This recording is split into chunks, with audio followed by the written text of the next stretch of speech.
Tom, am I working? Is the system working? I hear you. Good. Okay, yeah. Yes, Well, you my are computer's on. broken, but I just had a 2-hour trip from the city, so. Oh, train That was slowed bad. right down with the snow, huh? I'm sorry? The train slowed right down with the snow. I really don't know. I had the car in there. I had to drive in for I had to go in for something today, and I'll tell you, it wasn't trafficy coming back, but it was really not comfortable driving. It was 2 hours, but it was just, and it wasn't crowded, but it was slow, and it wasn't a pleasant feeling because it was a lot of on 95 and Bruckner. They hadn't cleared anything, and it was somewhat heavy. So we are live and recording now. Okay, I think we should hold off formal opening until oh, there's Seamus. Okay. We've got Andrew, we've got David. That's as full a house as we're going to get. So evening, Shame. That's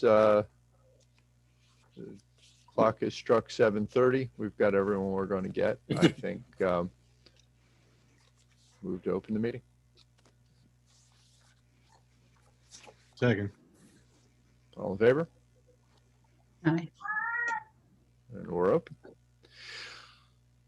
For the folks watching at home, we always appreciate your concern with public affairs. If for any reason you're unable to continue watching Zoom, you can watch the live stream on YouTube or call in. The numbers have been posted with the agenda, and we thank you for your participation.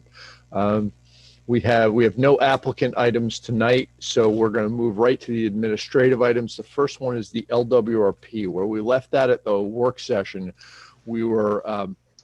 We had discussed next steps to fill in both scrubbing the red line for a few things that just need sort of proofread help and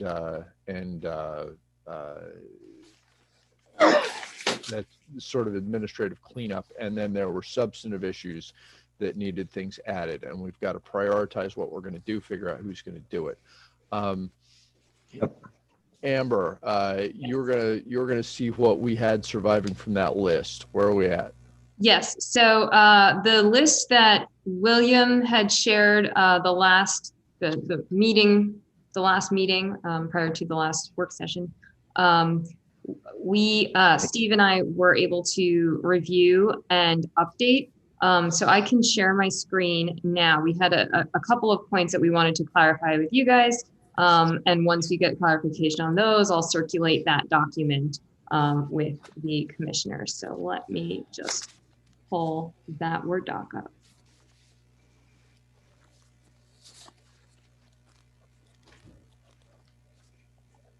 I have so many windows open, I have to search for it. Here we go. All right. So you'll see we went through, and it's largely the same structure, but we added a little bit more refinement to the structure here, as well as some tentative dates that we think work for our purposes and schedule. We'd like to hear what the commission's expectations are. And Steve, please feel free to jump in here. But the first heading is for us to conduct an initial review of what we have in terms of the LWRP as compared to the 13 Long Island Sound Coastal Management Program policies, which we understand from Department of State that the neighboring communities are in adherence with, and Mamaroneck is not, because we created our policies prior to the formation of the 13 Long Island Sound Coastal Management Program policies. So we just want to review that carefully and see if the question is whether we should align to those policies, and whether or not, with AKRF's input, that would be the recommendation from the planning department. It's something that it depends on, depending on the nature of that content, may require more or less changes, the LWRP. So moving from there, we can then foresee how much or how significant a change that would require. I don't want to derail you, but before we move off of that, my understanding from sort of the oral history handed down in the commission and discussions was that the first go round of drafting the revised LWRP, the committee considered and rejected the idea of conforming more closely to the 13 policy format. So, I mean, I guess the question for us is first, do we retain the right to just say, we like the 44 as they were originally articulated back in the, in the era of enabling statutes that created these things in the 70s? Do we like that format and want to stick with it? Do we have the right to do that if we think it's more appropriate for our community? Right. Yeah, my recollection was on our last one of our more recent meetings, Doreen had said exactly that, who I think is someone who's been around this for a long time, which is that we don't have to do that. So obviously confirmation would be good, because since this is a little bit of oral history. My view would be the group working on this in the timeline now with a eye towards just getting it finished. I'd like to personally look at those 13 Long Island Sound policies and just make sure that there's nothing of value to be extracted from it. But probably my thought would be to maintain, the the basis of our own LWRP that we've had for a long time with 44 policies, and only take what might be of value in there. Yeah, and my understanding as well is that, and we can seek confirmation, I guess if we can check with a legal department at some point in the near future. But my understanding as well is that we do not have to. The question for us is whether or not it may be, to our benefit to do so. But as Seamus, as you're saying, perhaps there are elements that we would like to extract without necessarily undertaking a whole overhaul of the LWRP as it is now. And I think probably just to finish off on that point, it's so Martin and I have convened really just in the last couple of days, call it the working group on this. And so we've traded some thoughts back and forth on additional items.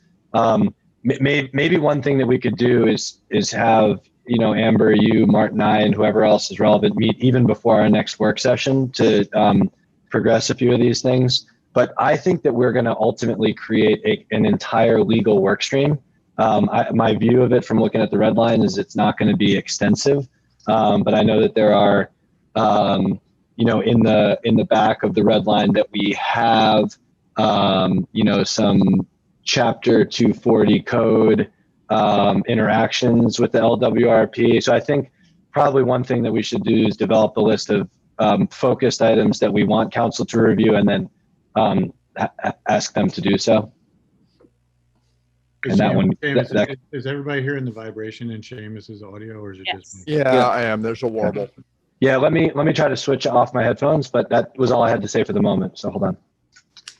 Yeah, I think that all sounds good. And, some of this list was also just, I'm new to this as well. So just kind of jumping in, kind of assessing what it is that people are looking to update, what doesn't need to be updated. So it's sort of just us wrapping our head around that.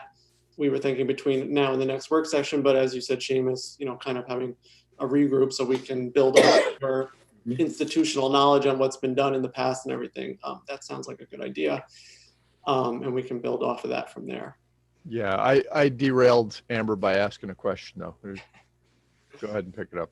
Sure. No, this is good. Questions are good. Notes to circle back on. And we had set the next work session as our objective in getting that squared away. It seemed like something we can, review and determine and assess what would be needed between now and then to that end. So perhaps we can circle back with the commission in the mix for that. As well, in that same time frame and timeline, we'd like to revisit the maps and look into what is needed. So AKRF has a pretty substantial GIS team that they can lend services to create any maps that would need to be created. The question is really evaluating what data we have, what data they need, what data we have, and what the missing gap is there that we may need to reach out to the county for, if at all, and evaluating what is working with the existing maps and what perhaps is missing.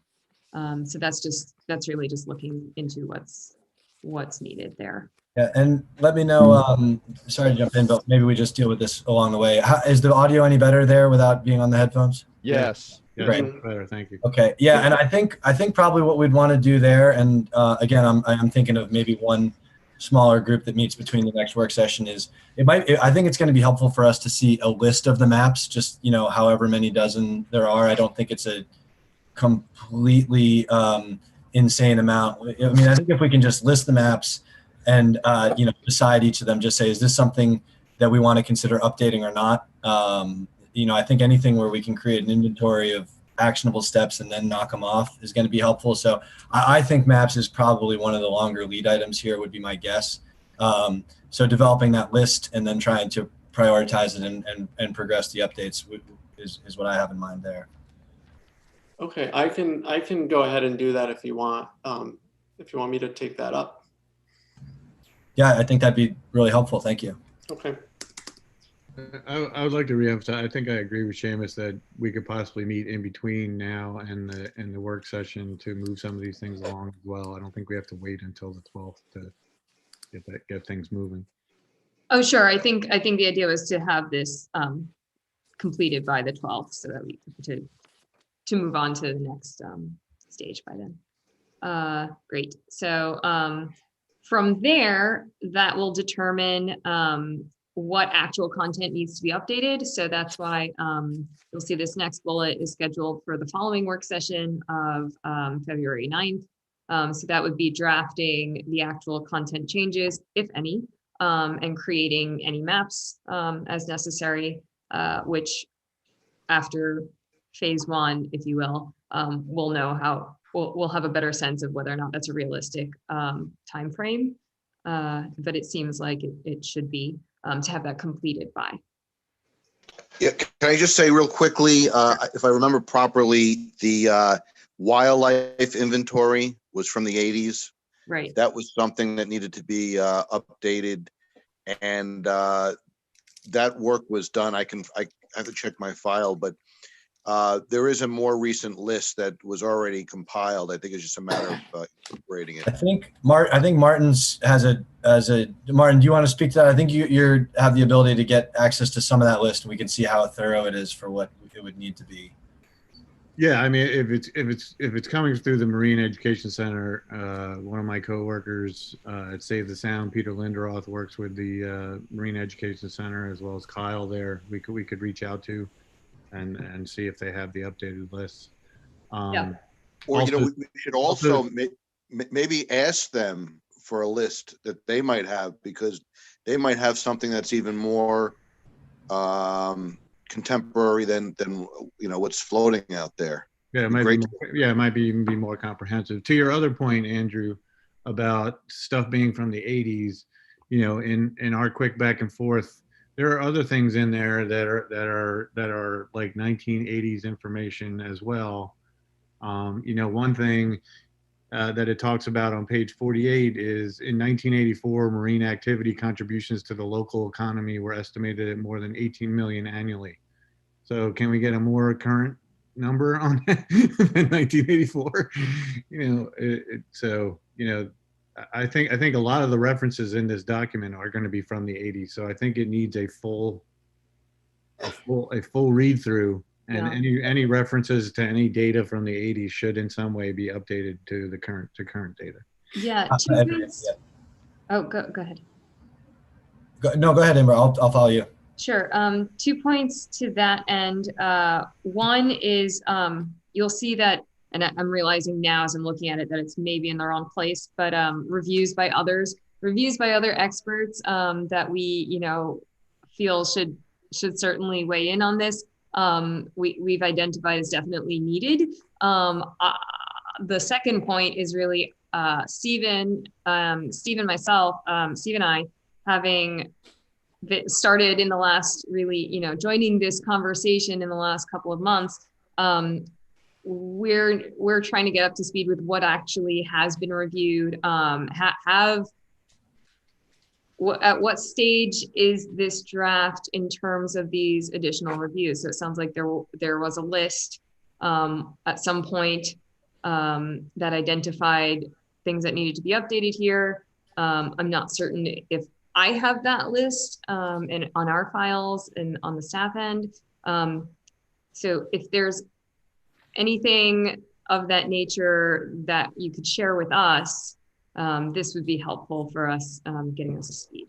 So Seamus, I'm going to pitch this back to you. I'm sorry I jumped in here, but I think this is where you and I were talking about that we could go through the document and create that list. Yes. Okay. And I think I've started that. So what I'm aware of as the inventory is some emails and correspondence, mostly from Doreen Roney, who just rotated off of this commission. But I think the key document is a red line of the LWRP that has comments and red line marks in it of open items. I've already done an inventory of at least the red line items that are open. I have that, and I'll share it with you.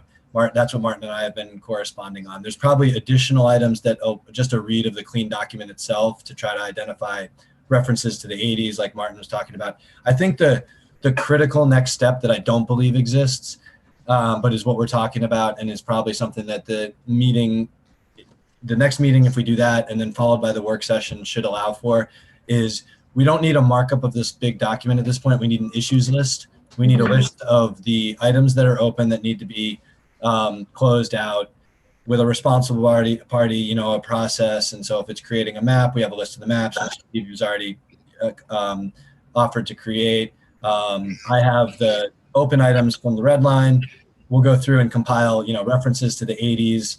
We just need a complete, I think, issues list that we just knock the items off, integrate into the draft, and then it's at the point where, we have a fully updated draft. And I think along the way is where we'd probably get expert input just on one narrow topic. And I don't think we need to belabor this all in this meeting, but Andrew's good point on species. I would think that's as simple as we had a list from 1984, which was a great year, by the way. And an environmental consultant could probably tell us all of these species are still theoretically or definitely here. So boom, that part of the list is good. And then we go to what the Marine Energy Education Center and others have of maybe new species that have been seen or migrated into the area and so on. And then we add to the list from there if there's no subtractions. And then, that item is hopefully addressed to the best of our ability. So that the issues list is what I'm thinking is the critical next step.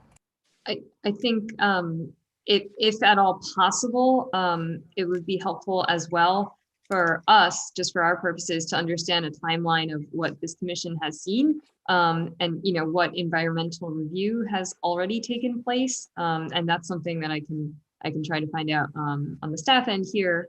But if to your awareness, what stage that's at in terms of environmental review, I think it would be helpful for us to know. Yeah, unless anyone knows off the top, I don't. So I think we could research and look into it. Everything that's compiled into that red line of the LWRP, obviously we have, and then I don't know what the source of additional information would be. Sure. Okay. Well, we can definitely start from there. And then yes, just lastly, finalizing the actual document and the copy edits and the design aspects for readability. At which point we would have a finalized document and would then proceed into what I assume to be public comments and adoption processes regarding this that we'll have to get back to you on the specifics of as soon as we can pull that together. Yeah, I have nothing more to really say. I think this is great and helpful. This is exactly what I was thinking of that we looked at originally. It's nice to have more structure on it. And I think, we can probably create a pretty thorough issues list by our next work session and then progress it from there on work session meeting. And probably, kind of update our timeline chart each month. Great. And do these, this timeline, it sounds like this is what would be expected. Is there an expected point at which, the finalized draft would be available publicly that we can sort of guess as to when we'd like to have that as soon as possible, of course, but I'll defer to our chair or anyone else, but in my mind, we need to sort of identify what needs to be done before we can, go for a long range timeline. And I think that if we had a fulsome issues list by the next time we met, I would be satisfied with that. And then we would have a better chance to take a look at what's on the list and, Sure. where to go from there. Yeah, Sure.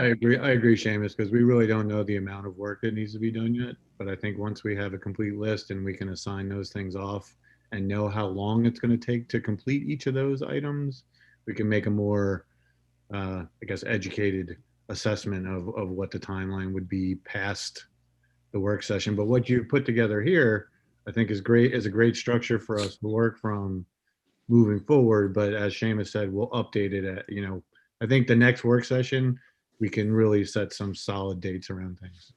Great. And, just to end with one last comment here, is that I understand part of the LWRP formation was developed from grant funding that the village obtained. So that is something that we'll need to look into in terms of the requirements there, and if they are affected by any kind of a timeline. So that is something we will need to get back to you on. All right. Thank you so much, Seamus and Martin, for taking this and running with it. This only moves forward if somebody agrees to sort of take ownership of it, and both of you have just sort of grabbed onto this and moved it forward. I really appreciate that. Thank you. I think that's probably all we have on LWRP, and we can move to the next agenda item, which is our revised wetlands law. And we keep putting it on the agenda as the freshwater wetlands law, and that's no longer what the draft actually reflects. So in the last version that went around, one of the changes was to the title. It's now a wetlands and water bodies law, not a freshwater wetlands law. Other than that, there were not a lot of changes to the draft. The major open issue was that we seem to be missing a definition for wetlands and water bodies. That had appeared in a previous draft, and I reincorporated that.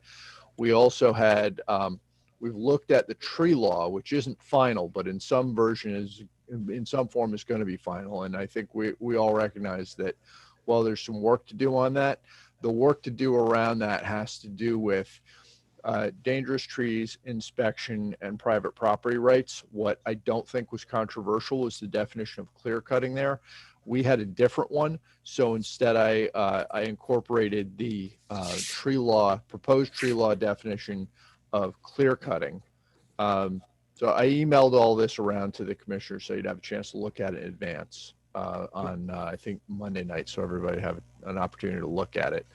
And with those fairly discrete changes, I think we have ourselves a draft that we can decide if we want to forward to the Board of Trustees for their consideration as our new wetlands and water bodies law. Lisa, I know you're joining this conversation in the middle. This has gone around a bunch and got shelved and brought back. What we do is recommend it to the Board of Trustees, and then they consider it and vote it. And when they consider public law that will affect any of the areas we have jurisdiction over, we consider it and give them comments. So with that, I'll open it up to anybody who's reviewed the last draft and wants to make any comments. No comments from me. I was looking to close the technical issue on the wetland water course buffer definition, which appears to have been done. I feel the same way. I think you've closed all the loops. Okay, then I think we have a vote, and I'm going to move the adoption of this as our proposed wetlands and water bodies law, Chapter 192, for consideration by the Board of Trustees. Do I have a second? Second. All in favor? Aye. Aye. Is that just a question? Is that wetlands and water courses? Water courses. I missed just- wetlands and water courses. Thank you, David. So I don't think I missed anybody. Oh, Andrew, you're on mute and your camera's off. Yes, I did say aye to that vote. Thomas. Okay. The camera's off because I have a bad case of hat head. I was cold. I was outside today, and my hair is going in several different directions. I apologize for that. Not arguing. I just needed to make We sure can't your vote tell. was recorded. I never have that problem.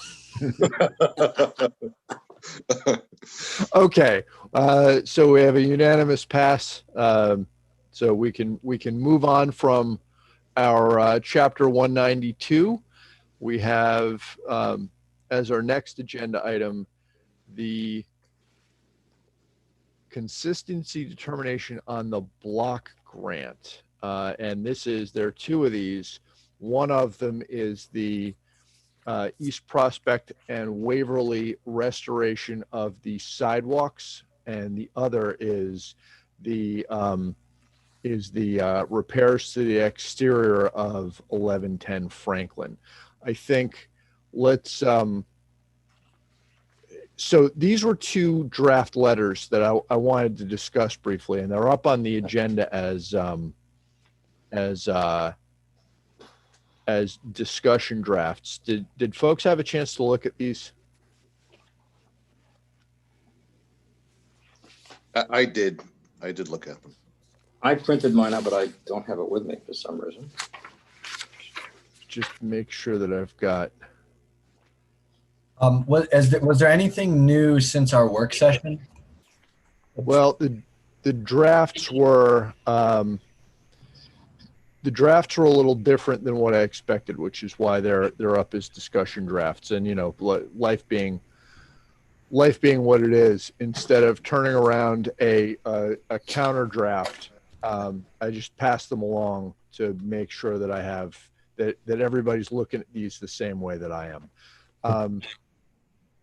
We have. I'm sorry. I'm just taking a second to pull this up. We have the sidewalk one essentially says this is consistent, except that we caution that best management practices are important because this is so close to the brook in some places, and therefore construction management and stormwater management practices during the construction project itself are paramount, which, I mean, I think that's what we talked about, and I'm not sure we need to say any more than that. Right. So I think we are probably fine with that letter. I am fine with the Waverly and Prospect sidewalk letter. I had envisioned something else for 1110 Franklin, because the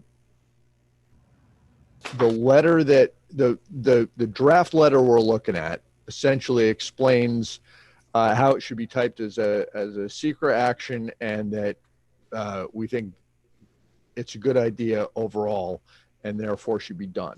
And that's not, I think, what we agreed to say. I think what we agreed to say is that the proposal as the concept is put forward sounds right and is consistent with our policies, but that we do consistency based on plans with, site plans, and that some or any of the steps taken either in the plan or in the construction could raise issues for us, so it has to come back. And that, the idea that you just tell us generally what you want to do and we sign off is just not is not consistent with our process.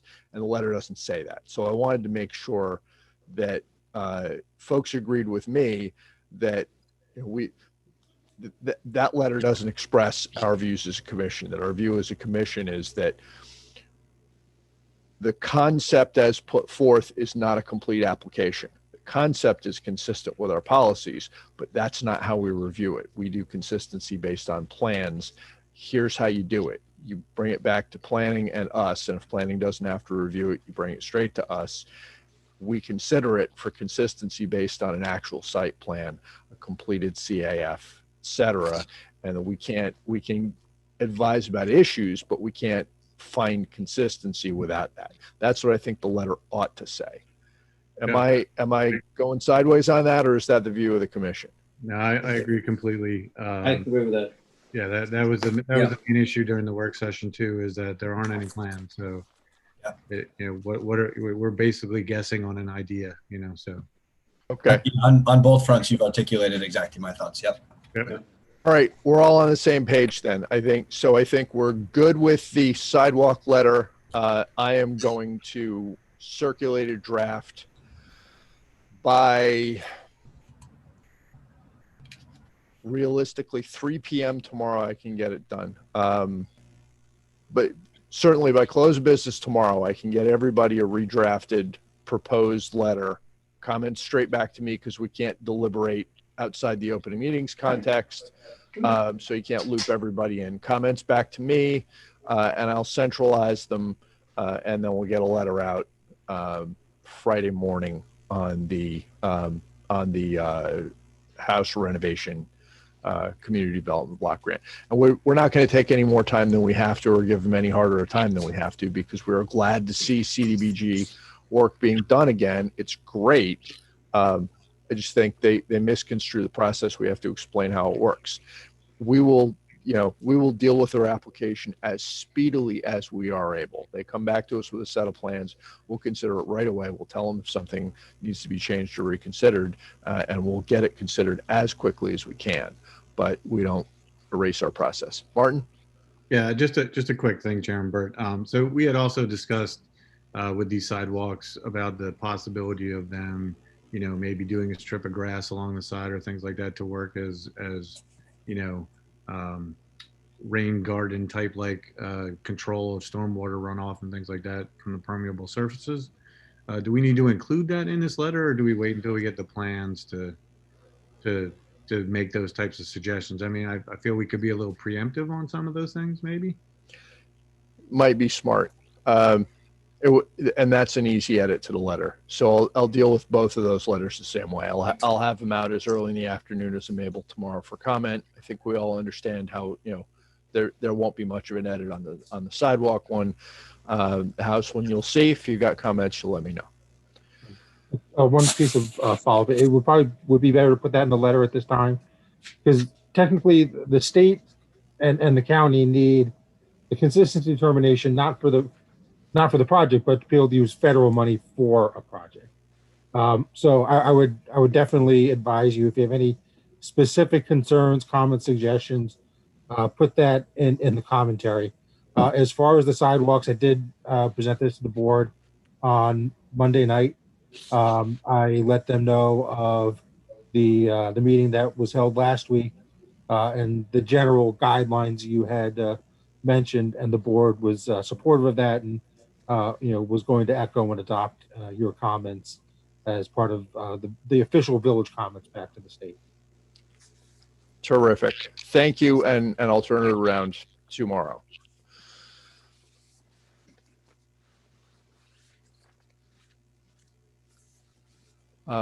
And with that, we have run through all 4 of our live administrative agenda items. We have minutes.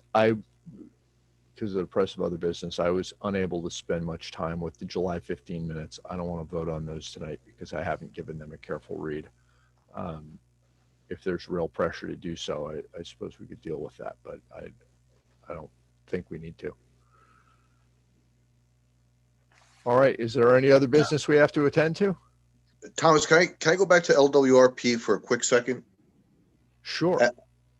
As I sit here and I think about some of the past applications and past experiences, is it possible, again, I want to review the 44 policies we have, but is it possible to suggest 2, maybe 3 additional policies if I work on some language? Is that something we can do? That's a much more complicated,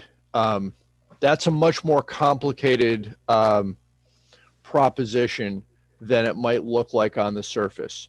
We didn't draft the 44 policies back in 1984 out of thin air. We took 44 from the enabling legislation. There's the authority for an LWRP waterfalls from the federal enabling statute to the state, and from the state to the municipality. And we adopted the format that was then current in the enabling statute all the way down. That's why we have these empty policies, the policy numbers that are left open, because those are for policies that didn't apply to our community, but were in the format. Everybody follows the same format. We had a little bit of a discussion earlier on about the 13 Long Island Sound format, and we don't pick these out of a hat. We either follow the 44 format or the 13 format. New ones follow the 13 format if they're on Sound Shore Community, and the live question for us is whether we have to change to follow the new format. I don't know that we have the authority to just go outside the existing policies and pick our own. We would need to step very carefully legally, because we would be, first of all, we'd be drafting policies that don't map the state, and we'd also be drafting policies that had no history of interpretation or enforcement. So we'd sort of be on our own doing that. So the short answer is that's a big deal. That'd be a big deal. I don't know if we even can, and if we can, we should think carefully before we do. Thomas, would a middle ground be, could we, incorporate Andrew's thoughts into the narrative, the full LWRP, document to sort of guide in, application or interpretation of our policies in some way? That my understanding is that we can do. And we have now 40 years of developed thinking about what these policies mean. So in our interpretive text and how we think about them, there are things that we know that we think that aren't in the language of the policy, but that we know we think, and we say to every applicant. How many times in the last 2 years have we said, if you're going to do work in the wetland buffer, you need to be able to build us a record that says that there will be no adverse impact on the wetlands from the work in the buffer. That is a settled understanding before this commission. That kind of stuff, in my view, belongs in interpretive text. I don't think we can draft policies from scratch, but we can certainly put down in our explanatory text how we see the policies. Yeah. So I think, okay, what I think I'll do is I will circulate an email to everyone with 2 or 3 issues and a basis as to why I'm thinking about this. And then if we can incorporate, they don't have to be policies, they could just be incorporated anywhere. But just as we were on this call, I have 2 or 3 things that I think might be helpful. And I'll frame them, I'll put the basis, I'll tell you where they came from, and then let everyone digest them and see where maybe we can work them in if they're acceptable. Yeah, Andrew, why don't we put it on our issues list, and we can use that as a tool to kind of track things that we want to incorporate or update, et cetera. Okay, great. You sort of get one free one circulating to everybody. After that, it becomes deliberation, where even in correspondence, we're limited by open meetings law. So we can't, I'm just reminding everybody that we can't have a free-form discussion about it by email, because that would be circumventing open meetings. And Andrew could even send it to me directly. I could put it on the issues list we develop, and then we could, talk about it on our next work session. Sub-quorum group constitutes a work group, and work groups are free to work without holding an open meeting. So you can workshop it with Seamus and Martin without fear that you then have to publish it. When it gets to the point that we want to talk about it as a commission with a quorum, it should be in a form that can go up on the agenda, and we have a public discussion. But Public will gets to Andrew see our work. That goes with the gig. But Okay. will Andrew circulate the policies that he was referring to? That would be helpful. Yeah, I think what I was thinking, David, is we're going to create a document that's hopefully as narrow as possible for our next work session, and it will be on there. The only thing I would request, because I run into a timing issue sometimes because if I'm away, but if we could just get that in advance, like at least 5 to 6 days in advance of the work session. Yeah, I mean, I practically with just this one, interim that we have coming up between the holidays and then when our next work session is, I'm not positive about that, but certainly endeavor to do the best. Okay. Work with Amber and everyone's time frames. Yeah. Great. When is the next work session? 12th. 1/12. 1/12. Okay. So David, I'm with you. I appreciate getting things in ample time to be able to review it. So since I'm on this committee with Seamus, we will both. Yeah, my problem is we will both try our best to get it to you as soon as possible. I find that if they come too close to the meeting, I just read them to go to the meeting as opposed to read you them don't have enough time and to kind actually of go through a absorb thought it. process Yeah. with it to, kind of internally think about it, then go back. And unfortunately, it's just, I mean, we all have crazy schedules these days with where we are remote. not remote. Everything's disrupted. It is Everything's disrupted. very disruptive. However, we seem to have chunked through much of the administrative backlog that we were looking at this fall. We've moved past a lot of these things, and depending on what the applicant workload looks like in the spring, we may have the freedom to lighten up on the work session. So you've all been great about volunteering your time to do an additional work session every month. And for the last 3 months, it's worked, in my view, great to get this backlog down. Agreed. We can always decide that there comes a time when we don't need to do that. I'm not imposing it on anybody except on the basis of need. So I would support anything that eliminates an after midnight end of a meeting. I'm all for. The reason we started that is because I can't think reasonably about policy stuff after we've done 4 applicants, and it's getting close to, getting to be 11:30. I can't, I know several of you can't, and these things deserve real attention. Everybody's been great this fall getting through this stuff.